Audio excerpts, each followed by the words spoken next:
let us come to the S2 block elements.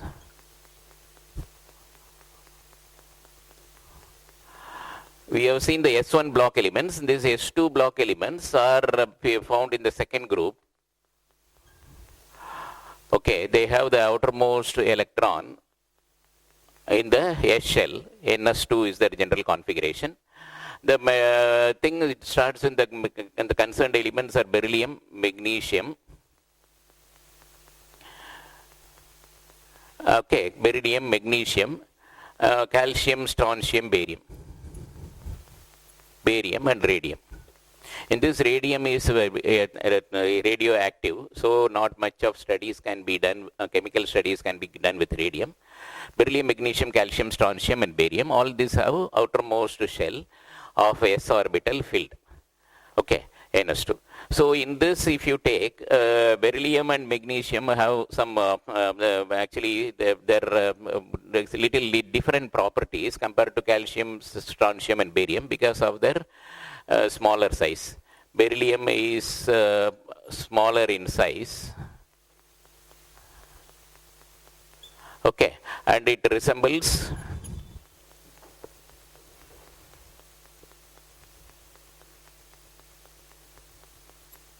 aluminum in many properties.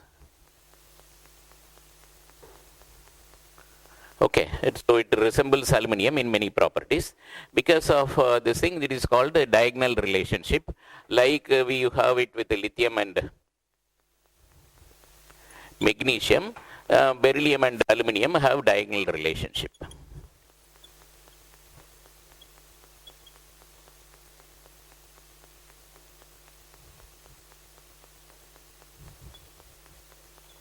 Okay, they have diagonal relationship.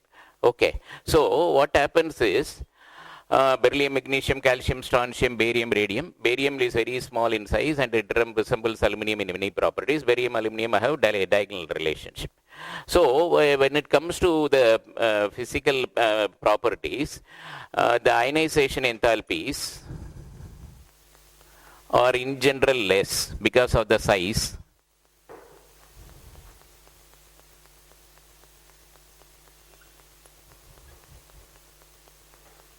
Okay, but these ionization enthalpies, they decrease down the group.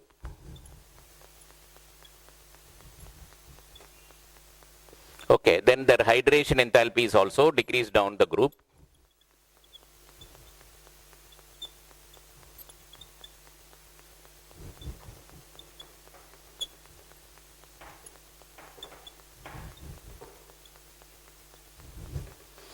Ionization enthalpies decrease down the group, and then hydration enthalpies decrease down the group. And so with this lesser size and due to larger decrease down the group, and hydration enthalpies they decrease down the group.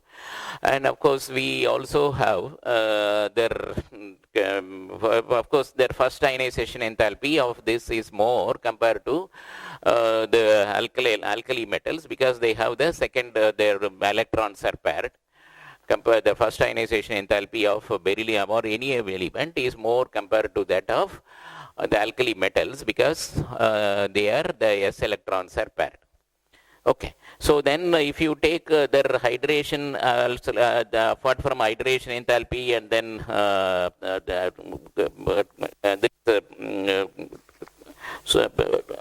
ionization enthalpy, certain elements like alkali metals, they have their melting boiling points of beryllium, magnesium, melting boiling points of beryllium and magnesium are more compared to others. Okay, and the beauty of this calcium, strontium and barium, calcium, strontium and barium, they give characteristic characteristic color to the flame. The flame test.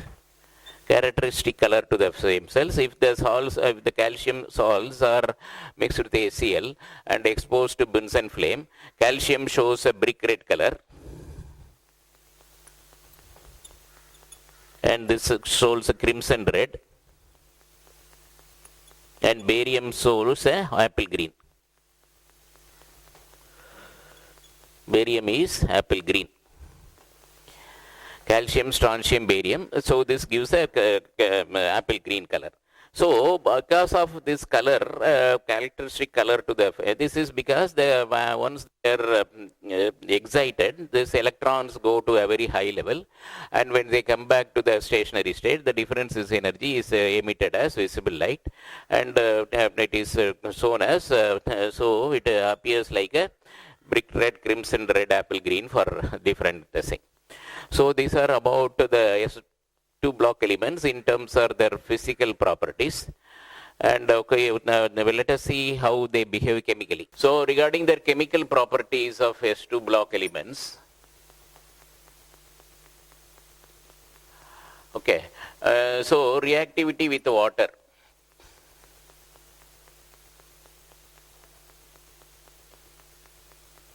Okay, both beryllium and magnesium do not react with water, whereas others, they easily dissolve with water to form hydroxides. Okay, this beryllium and magnesium do not also easily interact with interact with O2, because they form this forms a thin film on the surface. Oxygen forms a thin films on the surface of both beryllium and magnesium, so they don't easily interact with the oxygen, whereas others, they form oxides and nitrites. Oxides and nitrites. Like calcium, barium, strontium, all those things, they form oxides, they readily form oxides and nitrites. But the beryllium and magnesium, on if they are vigorously, actually if the powdered beryllium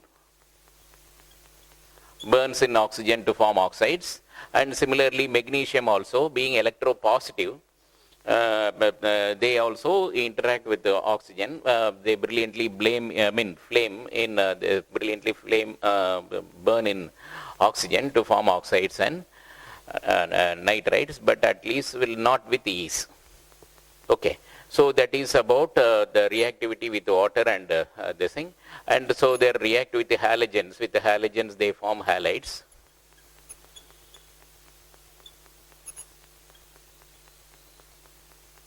Halides, except beryllium.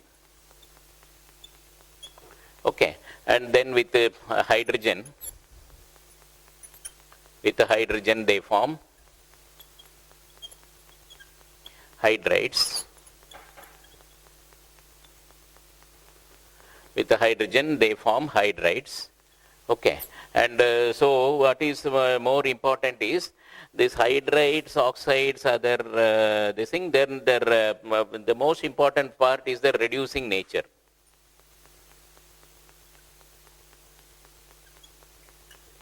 So, like the S block elements that are like the alkali metals, they are also good reducing agents.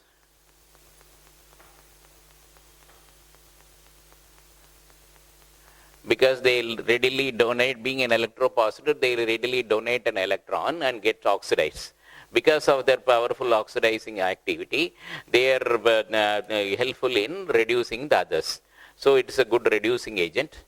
But the reducing nature is much less when compared to S block elements. Okay, they are acting as a good reducing agents. And then they also mix with ammonia.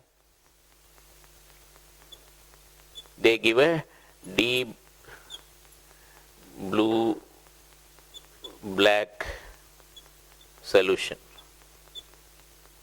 Okay, that is made up of NS3X ions. Okay, MnS3X ions, they may readily mingle with ammonia to give a deep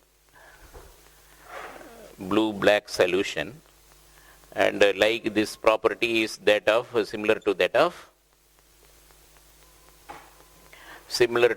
alkali metals.